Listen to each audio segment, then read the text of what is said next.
রামাদান হওয়ার কারণে রামাদানের ফজিলতটা নামাজ সহ সকল ইবাদতেই আল্লাহ অনেক বেশি প্রবৃদ্ধি করেন। মুসাফির অবস্থায়ও তিনি নফল নামাজ পড়ুক না। যেমন আমরা মক্কা মদিনায় যখন যাই 8-10 দিনের জন্য কিন্তু আমরা ওমরায় অধিকাংশ লোক যাই, আমরা কিন্তু কাবাতে কেউ তারাবির নামাজ মিস করি না। হ্যালো, আসসালামু আলাইকুম। আমি মোহাম্মদ ফারুক শামীম।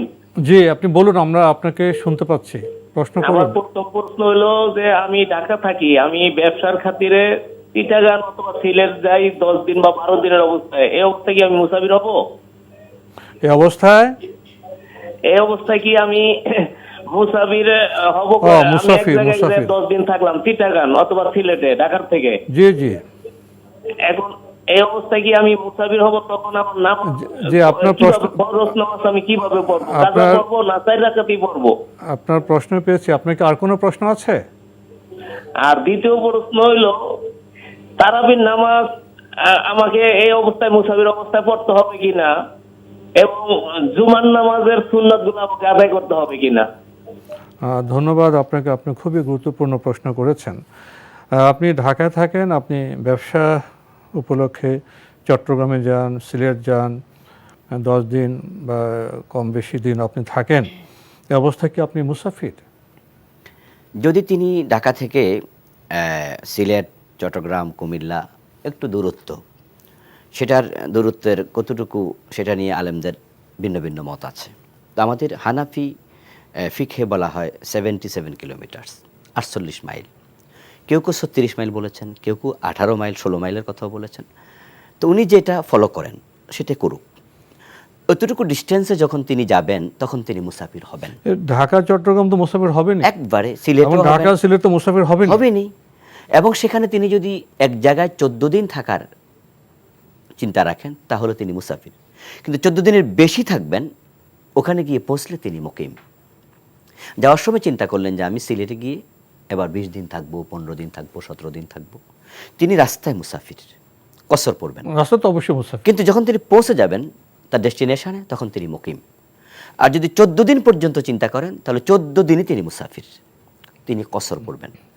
আর কসর নামাজে তিনি সুন্নাগুলো না পড়লেও কোনো অসুবিধা নেই, তবে ফজরের নামাজের সুন্না তিনি পড়বেন। রাসূলুল্লাহ সাল্লাল্লাহু আলাইহি ওয়াসাল্লাম স্বাভাবিকত মুসাফির অবস্থায় সুন্না পড়তেন না, কিন্তু ফজরের নামাজের সুন্না ছাড়তেন না। তো জুমার নামাজের ক্ষেত্রেও একই মাসালা, যেহেতু এটা ফজরের নামাজ নয়, তিনি চাইলে জুমার আগের নফল যদি সুন্নাগুলো নাও পড়েন কোনো অসুবিধা নেই। তবে তারাবির নামাজের ব্যাপারে আমরা একটু ব্যতিক্রম কথা বলবো, যেটা হচ্ছে রামাদান হওয়ার কারণে রামাদানের ফজিলতটা নামাজ সহ সকল ইবাদতেই আল্লাহ অনেক বেশি প্রবৃদ্ধি করেন। তো যদি ওনার সুযোগ থাকে মুসাফির অবস্থায়ও তিনি নফল নামাজ পড়ুক না। যেমন আমরা মক্কা মদিনায় যখন যাই 8-10 দিনের জন্য কিন্তু আমরা ওমরায় অধিকাংশ লোক যাই, আমরা কিন্তু কাবাতে কেউ তারাবির নামাজ মিস করি না, অথচ আমরা মুসাফির। কারণ আমরা বলছি যে কাবাতে 1 রাকাত 1 লক্ষ রাকাত, এই চান্স আমরা কিভাবে মিস করি। তো রামাদানে যেহেতু আল্লাহ তাআলা সওয়াব অনেক বাড়িয়ে দেন, এই জন্য আমরা বলবো যে তারাবির নামাজ পড়ুন, যদি সুযোগ ওনার থাকে। অন্য অন্য নফল নামাজও বেশি বেশি পড়ুন। আমরা আপনার প্রশ্নের জবাব পেলাম। এখানে প্রসঙ্গত একটি বিষয় আপনার সামনে পেশ করি। মুসাফিরের ক্ষেত্রে দূরত্ব এবং সময়ের যে কথা, এক্ষেত্রে যারা স্কলার তাদের ভিন্ন ভিন্ন মত আছে।